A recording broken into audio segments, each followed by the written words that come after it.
Capítulo 19. Os lugares altos.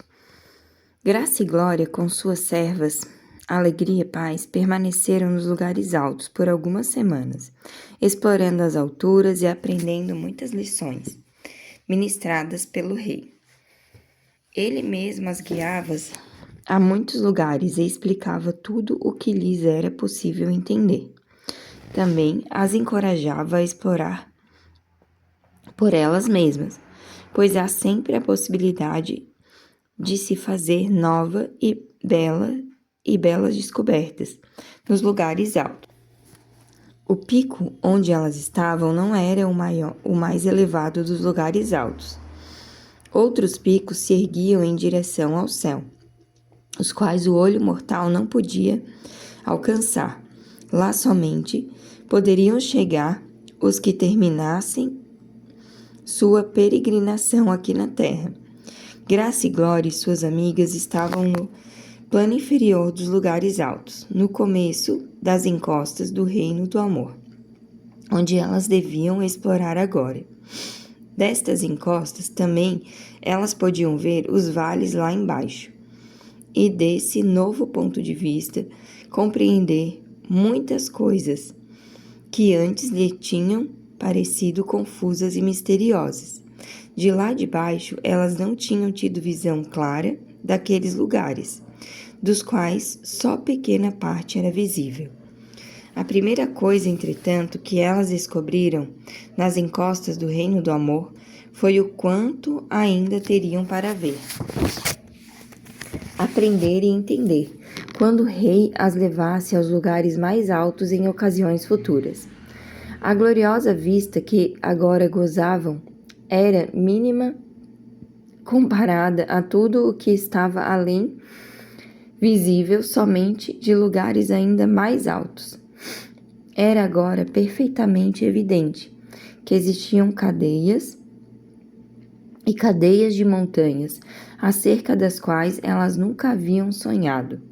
Enquanto viviam nos vales estreitos lá embaixo com suas visões limitadas, às vezes, enquanto contemplavam o glorioso panorama visível dos planos baixos do reino do amor, envergonhavam-se das deduções que elas e outras faziam nas profundezas do vale a respeito dos lugares altos e das cordilheiras da verdade. Elas tinham capacidade de ver tão pouco e não tinham consciência do quanto havia além acima delas. Se isso acontecia enquanto estavam no vale, quanto mais claro agora lhe parecia o fato de que mesmo nesse maravilhoso plano onde estavam, só viam pequenina parte do todo. A nova perspectiva das primeiras encostas do reino do amor, grande e medrosa, não se cansava de observar agora todo o panorama. O que ela podia ver e sentir quase a embriagava de alegria e gratidão, e muitas vezes mesmo de inexplicável alívio, coisas que, vistas do vale, pareciam escuras e terríveis, e estranhas ao ponto de fazê-la tremer, contempladas do reino do amor. Eram como partes de um todo grande e maravilhoso. Tão diferente essas coisas tinham parecido lá do vale, que ela descobriu quão cega e ignorante havia sido ao alimentar essas falsas ideias. De acordo com o que ela começou a entender, claramente a verdade não pode ser compreendida apenas através da leitura, mas também por meio do crescimento pessoal e do desenvolvimento da compreensão. E as coisas escritas, mesmo no livro dos livros, podem ser incrivelmente confusas quando a pessoa vive em níveis inferiores da experiência espiritual e no lado errado da sepultura das montanhas. Ela percebeu que ninguém nas encostas do reino do amor pode dogmatizar a respeito do que é visto lá, pois somente então é que se compreende como é pequena a parte do glorioso todo que se vê. Tudo o que se pode fazer é exclamar de admiração, de respeito, de gratidão, e desejar de coração subir ainda mais alto para ver e entender mais. Mesmo parecendo paradoxal, ao ver panoramas tão deslumbrantes, gloriosos e magníficos, que quase fugiam à sua capacidade de contemplá-los. Ela percebeu que a oração do cego era a que melhor expressaria os desejos do seu coração. Senhor, que eu receba a vista. Ajuda-me a abrir-me para a luz. Ajuda-me a obter pleno entendimento. Outra coisa que lhe dava alegria contínua era a sua inseparável comunhão com o rei. Aonde quer que este fosse, as três iam também, caminhando com deleite. Às vezes quase hilariante, pois ele as ia ensinando e treinando a usar os pés de corça. Graça e Glória logo percebeu que ele escolhia sempre com cuidado e maneira de ensinar, e reprimia seu próprio entusiasmo, sua força e seu poder, para que tais lições alcançassem o limitado entendimento delas. Bondosamente, ele se adaptou à nova capacidade delas, pois, se elas, no entusiasmo de saltar e pular como as corças nas montanhas, imaginassem que ele houvesse realmente usado todos os seus poderes, elas teriam ficado para trás completamente. Para a Graça e Glória, que havia sido aleijada durante toda a sua vida, o êxtase de saltar de rocha em rocha dos lugares altos, com facilidade dos cervos das montanhas, era tão arrebatador que ela dificilmente conseguia controlar-se nas horas de descanso. O rei parecia encontrar grande deleite em encorajá-la, pois a guiava em longas e longas caminhadas até deixá-la quase arquejante no final. Então, enquanto se assentavam lado a lado de um novo penhasco a fim de descansar, ela apontava alguns dos panoramas. Então, enquanto se assentavam lado a lado em um novo penhasco a fim de descansar, ela apontava alguns dos panoramas que ela podia observar, agora da nova perspectiva. Numa dessas ocasiões, depois de haverem estado nos lugares altos durante alguns dias, ele a orientou a saltar para um penhasco menos alto, forrado de musgo. Ela o fez rindo e ofegante, e disse: até os pés de corça necessitam de descanso de vez em quando.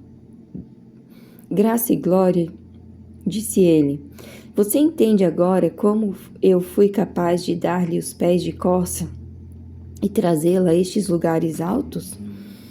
Ela se aproximou, olhou compenetrada para a face dele e perguntou: como pudeste fazer isso, meu senhor rei? Pense na jornada que acaba de fazer e diga-me que lições aprendeu, pediu o pastor. Graça e Glória quedou-se silenciosa alguns minutos, rememorando a jornada toda, que lhe havia parecido terrivelmente longa e em alguns lugares muitíssimo difícil e até mesmo impossível. Lembrou-se dos altares construídos ao longo da viagem e do dia em que estivera com ele no vale, no lugar do encontro, quando ele a chamou para segui-lo, às alturas. Lembrou-se da caminhada ao pé das montanhas, do primeiro encontro do sofrimento e tristeza, e do esforço para aceitar seu auxílio. Ela se lembrou do choque e de seu coração partido, quando a descida pelo deserto e de tudo o que lá tinha visto. Depois da jornada, ao longo das praias da solidão, a agonia do desapontamento e da frustração, experimentada no deserto, quando o caminho tomou rumo opostos aos lugares altos. Ela se viu atravessando a grande muralha do mar, andando pelas florestas e vales até o arrebatador momento em que o caminho tomou de novo a direção das montanhas. Seus pensamentos percorreram o desfiladeiro da injúria, as florestas do perigo e tribulação, e a grande tempestade durante a qual elas se abrigaram na caverna. E então o nevoeiro, o infindável nevoeiro, e o terrível momento em que o caminho de repente desceu rumo ao vale da privação, e o pesadelo do abismo, que horror, que a fez até pensar em voltar atrás. Ela se lembrou da caminhada pelo vale da privação e da paz que aí encontrou antes de subir aos lugares altos, nas cadeiras aéreas, bem como dos dias passados naquele lugar, onde foi preparada para o sepultamento. Então, afinal, a última agonizante subida, e a gruta onde se abrigaram das enchentes, e onde foi tentada a abandonar suas pedras memoriais. Depois, a corrente de água chamada Mara, e finalmente a velada sepultura, entre os picos, onde foi amarrada no altar. Ao iniciar essa estranha jornada, quão pouco ela tinha imaginado do que haveria pela frente e das coisas pelas quais seria induzida a passar.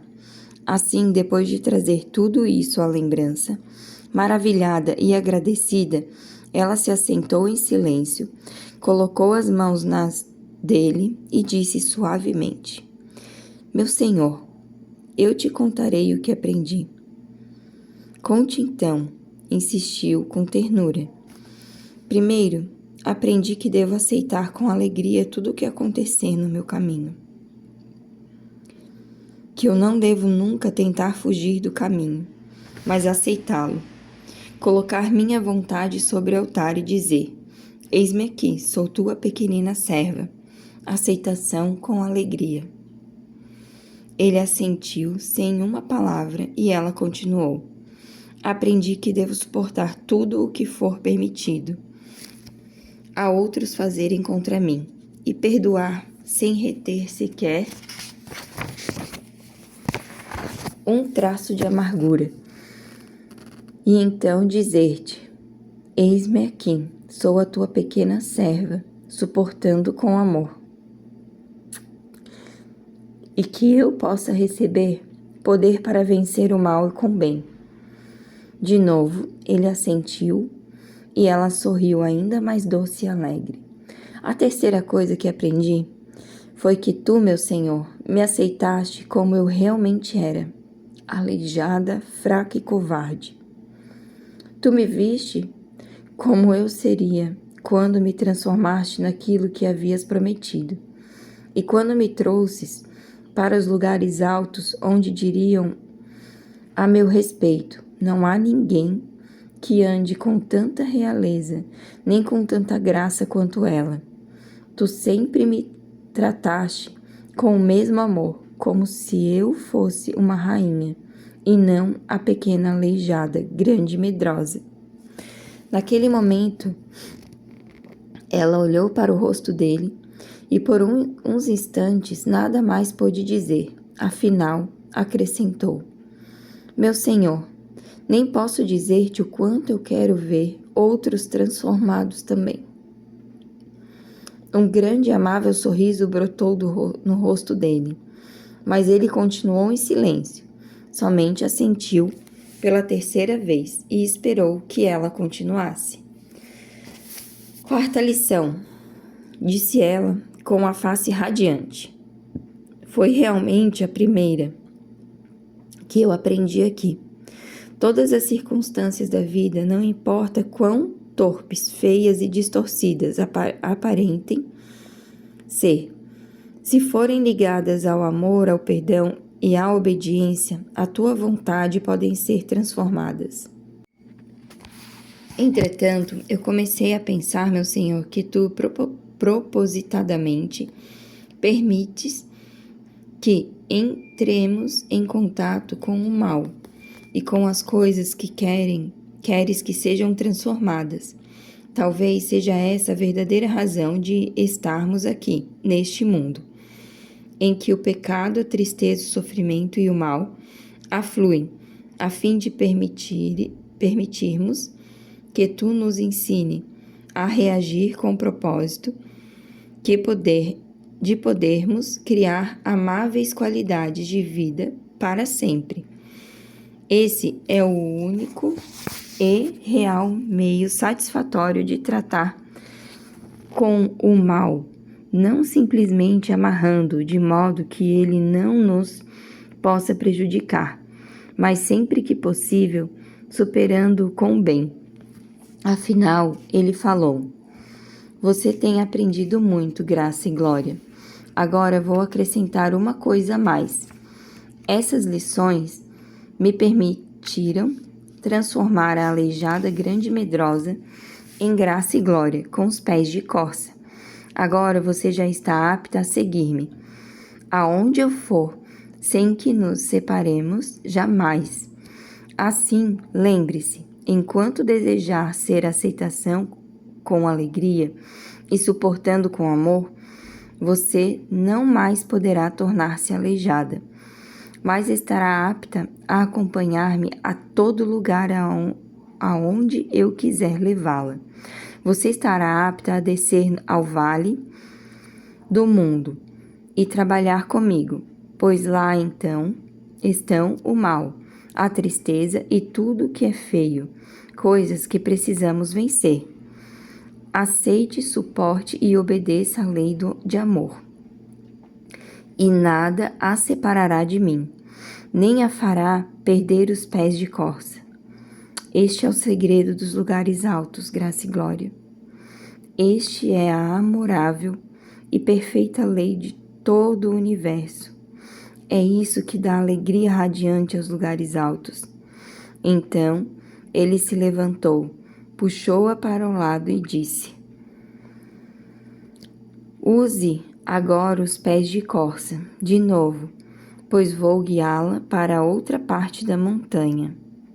Lá foi ele, saltando e pulando pelas montanhas e montes, e Graça e Glória logo atrás. As belas figuras, paz e alegria ao lado dela. Enquanto andavam, cantavam um dos cânticos do velho livro de canções. Como selo, põe-me no teu coração, pois o amor é forte, bem mais do que a morte. Seu ardente sopro eu desejo sentir. Sou a cera quente que a chama derrete, teu nome grava em mim. Como selo, põe-me também no teu braço, ó amor, que a fria tumba arrebenta. Tuas brasas vivas, em vez de ferir, vão sempre salvar e purificar também. Ó amor zeloso, és também chama ardente, que consome aquele teu nome nega. Este amor nem águas apagar farão, nem seu desejo enfraquecer fará, nem chuvas fortes ou rios que descem apagar tal fogo poderão fazer. Então forte chama amolece meu ser, pra no coração o teu nome gravar. Cantares 8, 6 e 7.